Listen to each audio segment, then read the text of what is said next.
Family Radhe Radhe दोस्तों, कैसे हैं आप सब लोग। आशा करती हैं आप सब लोग ठीक होंगे। सिल्वर पटेल के चैनल में आप सभी का स्वागत है, अभिनंदन है।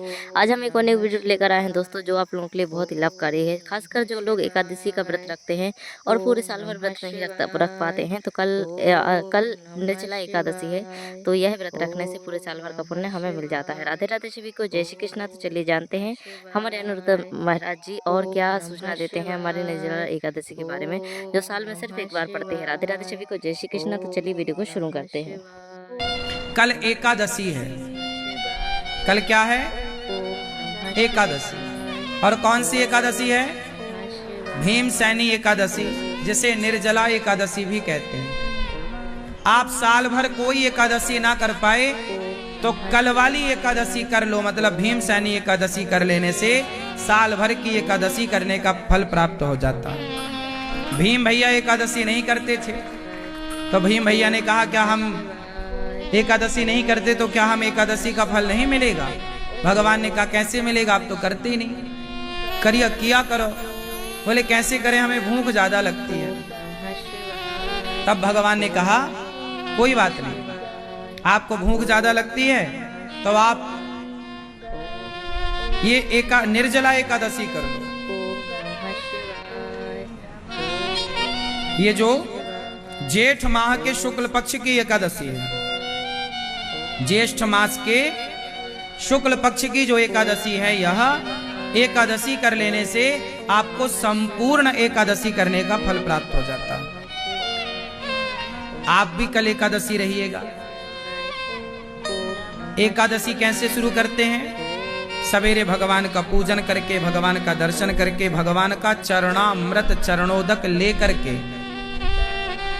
आप एकादशी स्टार्ट कीजिएगा। चरणामृत लेकर एकादशी स्टार्ट कीजिएगा। और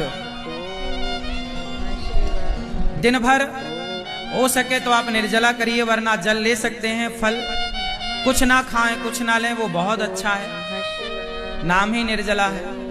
पर यदि आप रेगुलर करते हैं, जो कभी नहीं करते कल ही करेंगे, वो तो निर्जला रहें। पर जो रेगुलर करते हैं वो निर्जला रह सकें तो रहें, वरना आप जल ले सकते हैं। आप तो रेगुलर करते हैं, इसलिए जल चाहे तो ले लें, वरना आपकी इच्छा। एकादशी में किया गया पुण्य कई गुना बढ़कर मिलता है। एकादशी क्यों आती है?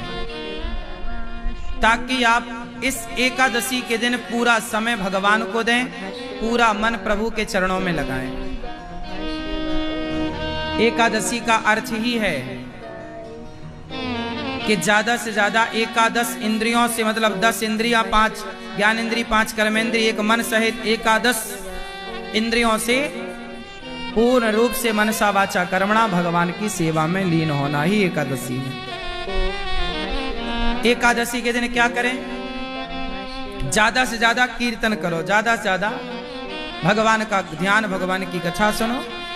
एकादशी के दिन पुण्य कार्य करना चाहिए।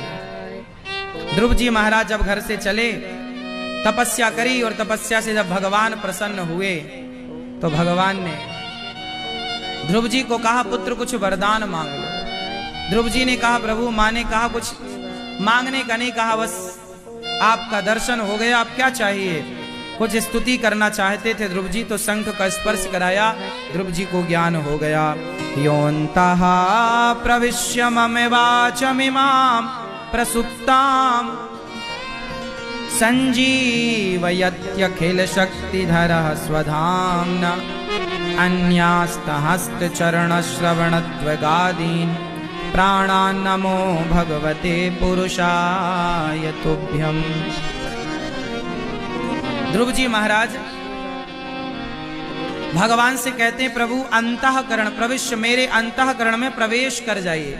योऽन्तः प्रविश्य, अंतःकरण में प्रवेश कर जाइए, मेरी वाणी आपका गुणगान करती रहे। भगवान बोले ध्रुव, तुमने तपस्या करी है, राज्य की कामना से जाओ, तुमने मेरा तप किया है, मैं तुम्हें राजा बनाता हूं। भगवान ने ध्रुव जी को 36,000 वर्षों का राज्य दिया। उनके पिता उन्हें क्या देते? जो भगवान दे सकते हैं ना भक्तों, वो संसार का कोई आदमी नहीं दे सकता। इसलिए कर्म करो अच्छा और आश्रित रहो भगवान के। अच्छा, भगवान भी उनको देते हैं जो ऐसी विचारधारा के होते हैं। कैसी? एक विचार का मैं आपसे चर्चा कर लूं, ध्यान से सुनिएगा। एक बार भगवान श्री कृष्ण और अर्जुन जा रहे थे रथ पर सवार होकर। तभी एक भिखारी आता है और अर्जुन से बोला, हे अर्जुन, हम बड़े गरीब हैं, हमें कुछ सहयोग करो, कुछ रोटी की व्यवस्था करो, कुछ दान करो। अर्जुन ने कहा, अच्छा आप भीख मांगने आए, मेरे दरवाजे से कोई भिखारी खाली नहीं जाता, ये लो। सोने से भरी पोटरी, सोने से भरी थैली अर्जुन ने उस भिखारी को पकड़ाई, ये सोना ले जाओ। अब जब उसने, भिखारी ने इतना सारा सोना पाया, उसकी तो बुद्धि गदगद हो गई, उसकी पूरा नाचने लग गया, मैं तो धनवान बन गया, अब तो बंगला बनाऊंगा, ये करूंगा वो। तब तक चोर आते हैं और थैली लेकर के भाग जाते हैं, उसका सारा धन चोरी। अब वो भिखारी फिर जस का तस, गरीब था, गरीब रह गया। अब क्या हुआ कि पुनः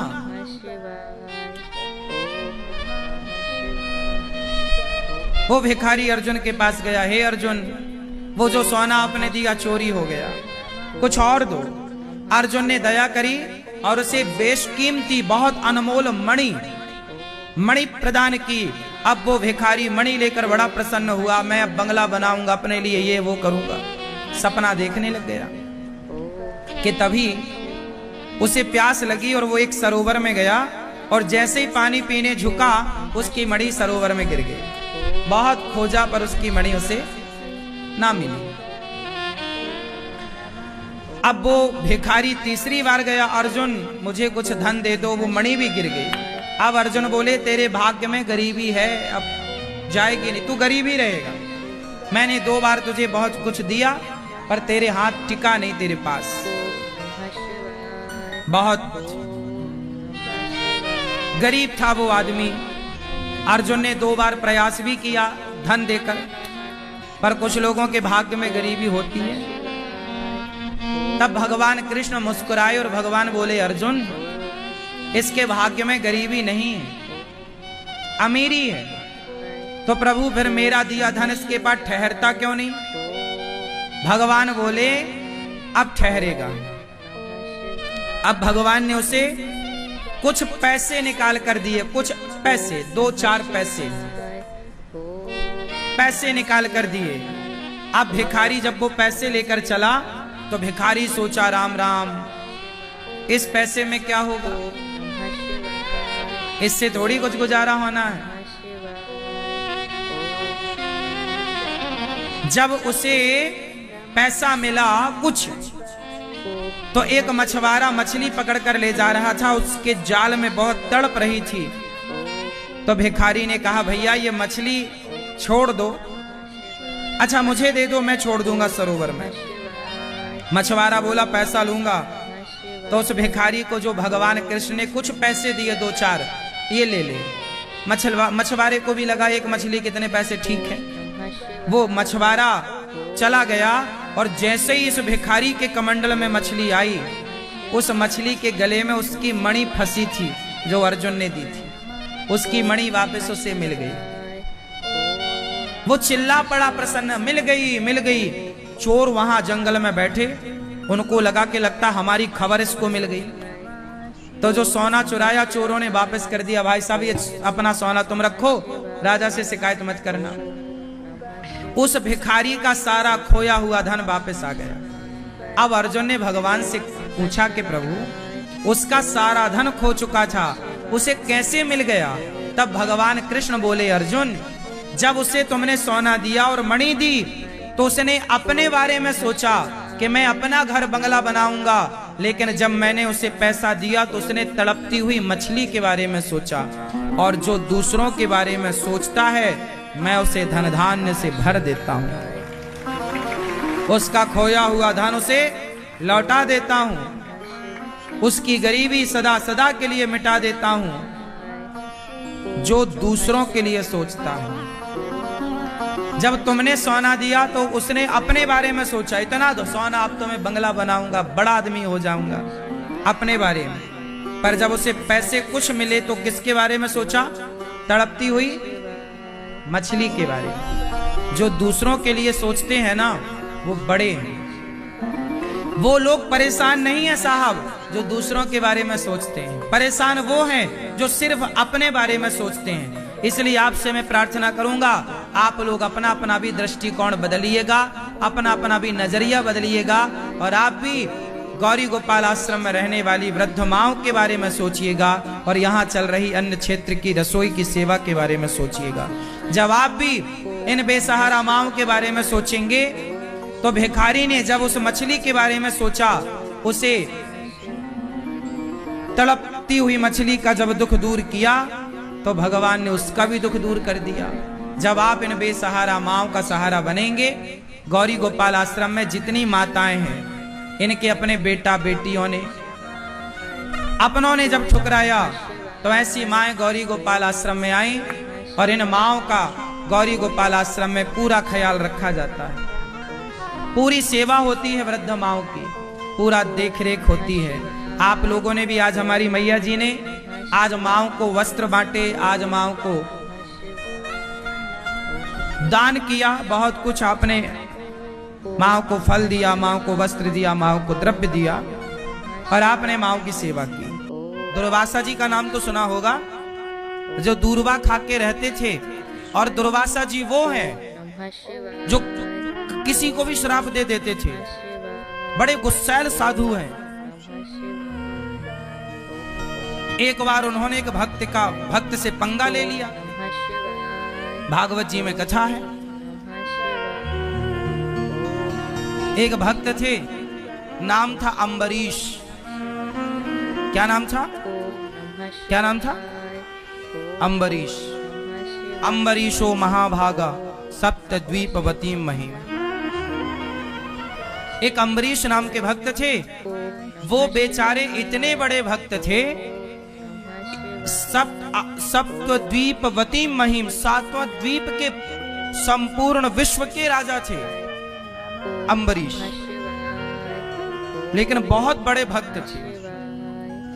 अपने हाथ से गेहूं पीसते थे चक्की से, अपने हाथ से रोटी बनाते थे, अपने हाथ से भगवान को भोग लगाते थे, और भगवान के पूजा के बर्तन अपने हाथ से साफ करते थे।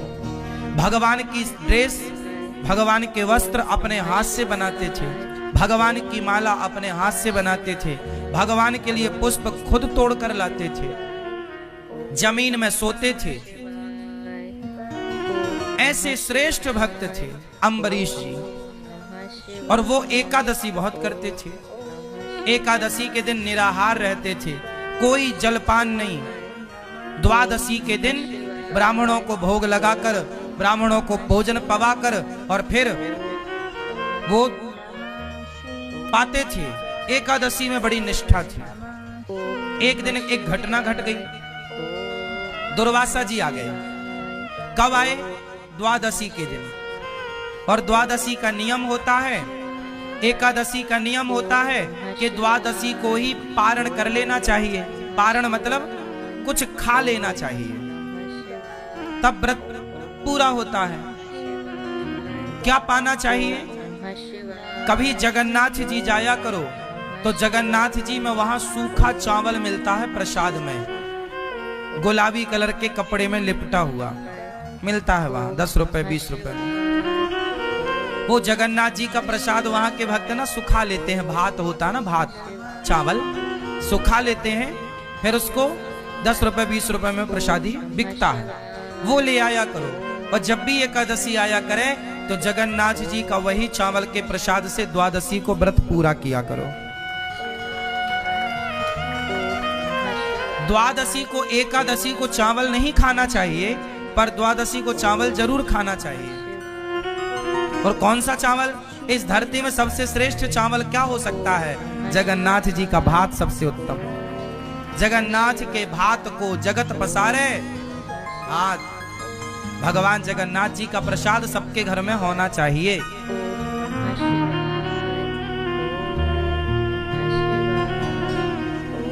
हम तो कहते हैं जगन्नाथ जी का प्रसाद अपने घर में ले आओ और 2-2 दाने रोज खाया करो प्रसाद जगन्नाथ जी। मिलता है ना? आप में से कितने लोग जानते हैं सूखा चावल मिलता जगन्नाथ जी में? हाँ, कभी जाओ तो जगन्नाथ जी से ढेर सारा प्रसाद ले आना, चावल सूखा हुआ। बनाते हैं ना चावल, फिर उसे सुखा लेते हैं धूप में, फिर वो बिकता है। तो दुर्वासा जी द्वादशी के दिन आए। उस समय अम्बरीश ब्राह्मणों को भोजन करा रहे थे और त्रयोदशी लगने वाली थी, मतलब तिथि बदलने वाली थी। अब तिथि बदलने के पहले आपको पारण करना पड़ता है। अब दुर्वासा जी आए तो अम्बरीश जी ने कहा महाराज आप भी पाओ। बोले मैं नहा के आता हूँ। तो वो नहाने में जरा लेट हो गए दुर्वासा जी। तो अम्बरीश की तिथि निकली जा रही थी। तो अब साधु भूखा पड़ा है घर में, तो कुछ खा तो सकते नहीं। तो उन्होंने भगवान का चरणामृत पीकर अपने व्रत को पारण कर लिया। व्रत का पारण किससे कर लिया? अम्बरीश जी ने चरणामृत पीकर। अब वो चरणामृत पी रहे थे कि सामने से दुर्वासा जी आ गए। अब दुर्वासा जी बड़े गुस्से लगे, संत क्यों मुझे खिलाए बिना खा गया? जानता नहीं मैं कौन हूं? मैं तुझे, तू बड़ा भक्त बन रहा है, मैं आज तुझे दंडित करूंगा। तूने एक साधु का अपमान किया है, तू जानता नहीं मैं कौन हूं, तूने मुझे खिलाए बिना खा लिया। और दुर्वासा जी से सारा जग डरता था कि बहुत खतरनाक बाबा है। आज बाबा जी का पंगा पड़ गया अम्बरीश जी से।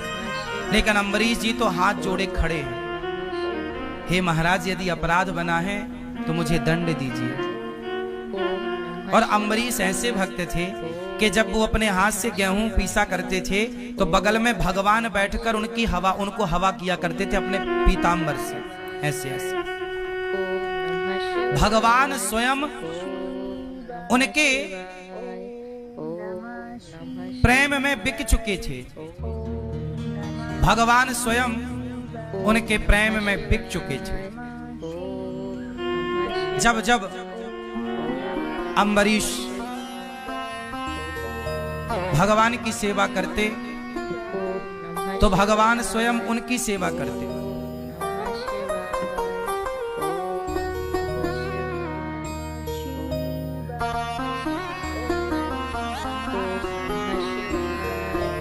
अम्बरीश उनकी सेवा करते और भगवान उनकी सेवा करते।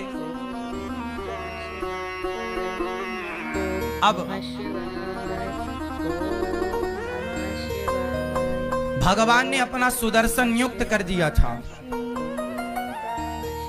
सुदर्शन नियुक्त कर दिया कि तुम पर कोई संकट आएगा तो मेरा सुदर्शन तैयार रहेगा। अब दुर्वासा जी को गुस्सा आई कि तुमने मुझे खिलाए बिना खा लिया, तो एक बाल उखाड़ा अपना दुर्वासा जी ने और पटक दिया। और जब पटका तो उस बाल को पटकने से एक राक्षसी पैदा हो गई, नाम था कृत्या। राधे राधे दोस्तों, जय श्री कृष्णा। मैं जानकी कुंज आप सभी का वेलकम करती हूँ मेरे चैनल पर। प्यारे भक्तों, आज निर्जला एकादशी व्रत कथा अनिरुद्ध आचार्य महाराज जी से ध्यान से सुनिए। यह बहुत ही अच्छा व्रत है जिसमें आपको संपूर्ण व्रतों का पुण्य मिलने वाला है। तो आप लोग इस निर्जला एकादशी व्रत कथा को जरूर सुने और इस व्रत को जरूर रखें ताकि आपको जो भी पुण्य है वो सारा पुण्य मिले। और ऐसे ही परम पूज्य श्री अनिरुद्ध आचार्य जी से कथा सुनने के लिए कृपया जानकी कुंज चैनल को सब्सक्राइब करें। एंड दोस्तों, ये निर्जला एकादशी व्रत कथा बहुत ही ज़्यादा महत्वपूर्ण है। अगर आपने रख लिया तो आपको जो भी पुण्य है वह मिलने वाला है। सो उम्मीद करती हूँ आप लोग इस व्रत कथा को जरूर रखेंगे एंड कथा को भी सुनेंगे। सो दोस्तों, मिलते हैं नेक्स्ट वीडियो में। तब तक के लिए आप सभी को राधे राधे, जय श्री कृष्णा। बहुत बहुत धन्यवाद जो आप सभी ने अपना कीमती समय निकाल कर इस वीडियो को वॉच किया। राधे राधे दोस्तों, मिलते हैं नेक्स्ट वीडियो में। जय श्री कृष्णा। ओम नमः शिवाय, ओम नमः शिवाय, ओम नमः शिवाय, ओम नमः शिवाय, ओम नमः शिवाय, ओम नमः शिवाय, ओम नमः शिवाय। ओम नमः शिवाय।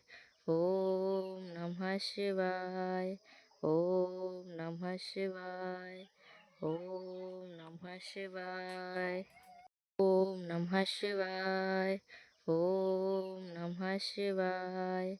ओम नमः शिवाय। ओम नमः शिवाय। ओम नमः शिवाय। ओम नमः शिवाय। ओम नमः शिवाय। ओम नमः शिवाय। ओम नमः शिवाय। ओम नमः शिवाय। ओम नमः शिवाय। ओम नमः शिवाय।